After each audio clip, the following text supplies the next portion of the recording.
So you love painting flowers and you want to learn more about some advanced watercolor techniques that really make your work stand out? Then this is the right class for you. Hi, my name is Anna and I'm an illustrator from Canada. I exhibit and work with commercial clients all around the world.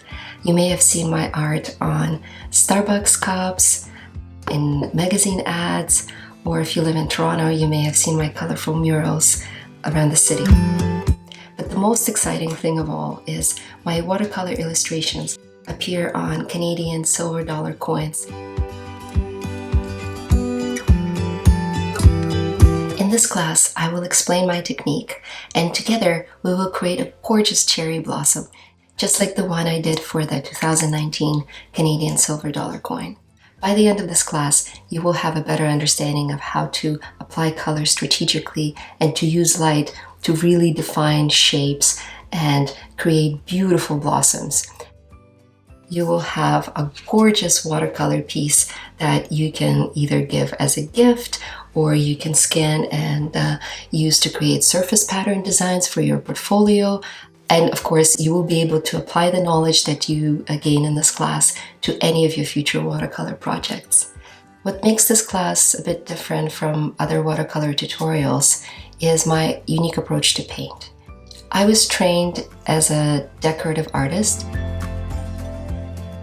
I love those vibrant, bright colors and sharp outlines. So I'm not afraid to bend the watercolor rules just a little bit, and I will teach you those decorative techniques and how to apply them in watercolor to really make your work stand out. So here are some of the things that we will cover. First, I will show you how to create a perfect outline for your painting without damaging the paper. Next, we'll talk about masking white elements so you can preserve light and really make your beautiful flower shine from within. Then I'll take you through my simple 3-step layering technique so you can get comfortable with wet and dry watercolor washes and start creating beautiful textures and shapes in your painting. And of course, we'll talk about those decorative finishing touches that make all the difference. To help you get started, I'll share my list of must-have supplies and also some nice-to-have supplies that you may decide to splurge on. They're not necessary, but are really, really fun to use.